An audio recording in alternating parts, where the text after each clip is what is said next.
There are moments in royal history that feel small at the time, fleeting, forgettable, simple snapshots of childhood or duty, yet decades later they suddenly gain new meaning.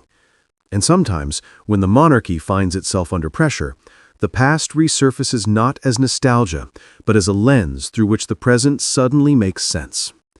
This story begins not in a palace, nor in the middle of a scandal, but on a snowy slope in Klosters, Switzerland, in January 1995. A moment so ordinary that the world paid little attention. A moment that now, almost 30 years later, reveals something essential about the man who will one day be king.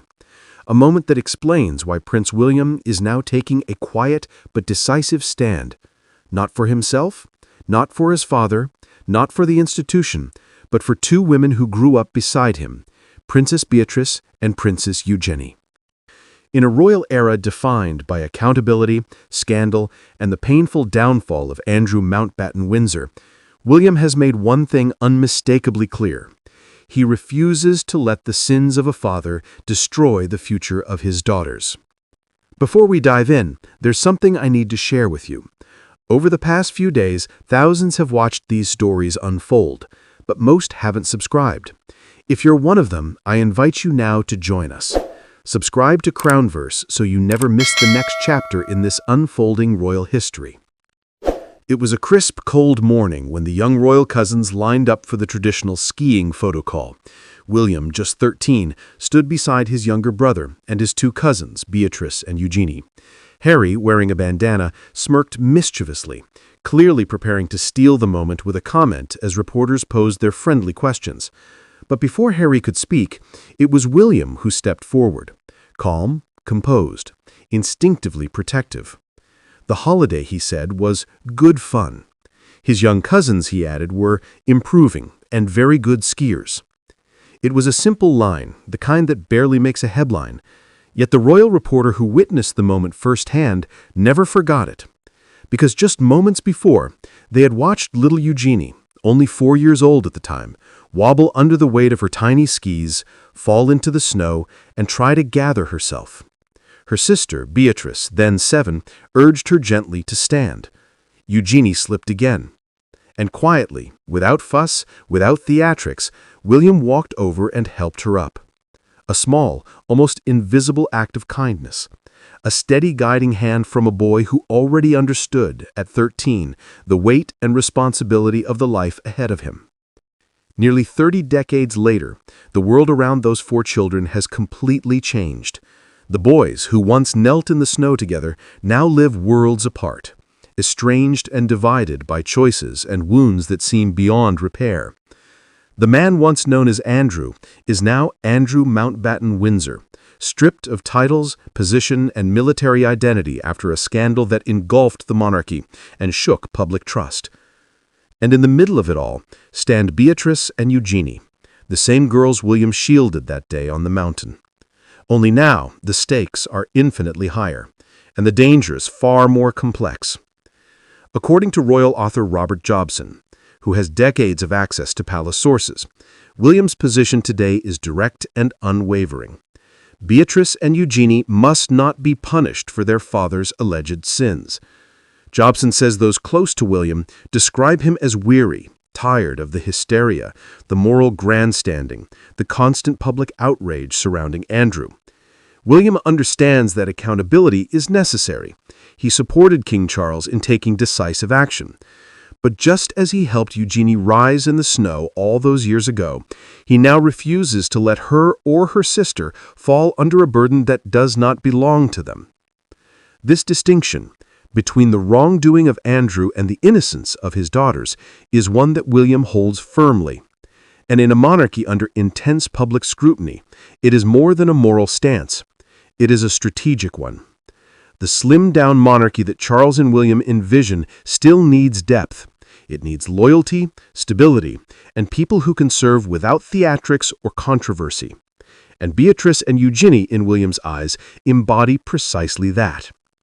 Over the past decade, the sisters have built reputations far removed from the drama that has overshadowed their father. Eugenie has emerged as a passionate advocate against modern slavery and human trafficking, working closely with organizations and survivors. Beatrice has become a leading voice in dyslexia awareness, speaking openly about her own experiences to help children and adults who struggle with literacy. Both sisters have attended state occasions without complaint, without scandal, and without drawing unnecessary attention. They have brought warmth to public events, including Catherine's carol service, often offering the extra smiles that bring humanity to royal appearances. Their public restraint, Jobson argues, has earned them quiet respect. This is why, according to Jobson, their titles were never in doubt. Not from King Charles, not from Prince William. Despite years of speculation, rumors that circulated online, fears among royal watchers, and unfounded claims that the sisters could be stripped of their HRH style, there was no real threat.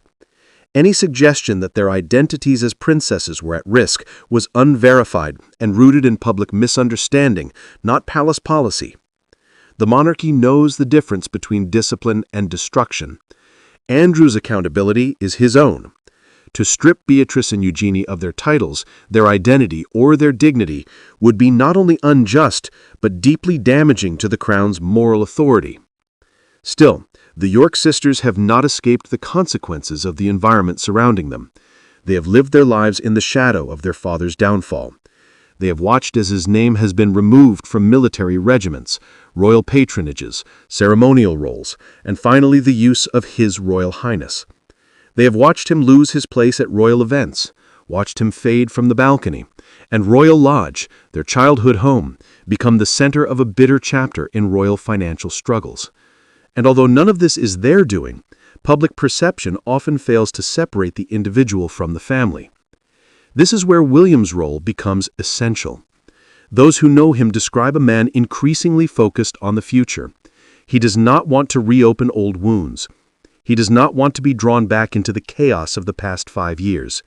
Instead, he wants to shape a monarchy defined by integrity, transparency, and emotional strength.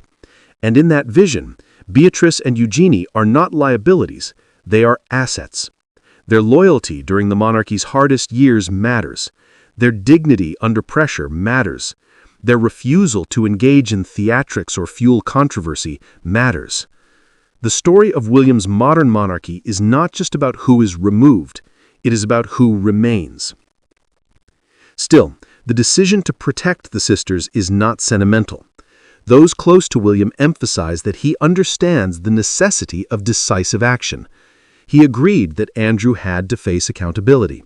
He understood why the king acted when he did. But he also knows the limits of punishment. And when punishment crosses from consequence into collateral damage, it becomes morally untenable. Some royal analysts believe that William's stance is shaped by memories of his own childhood, of watching his mother, Diana, navigate the consequences of decisions she did not make. Although these interpretations are unverified, they resonate with those who understand William's deep sense of fairness. He has always been protective of those around him, his mother, his wife, his children, and yes, his cousins. The boy who lifted Eugenie up in the snow is the same man now ensuring she does not fall under the weight of public condemnation.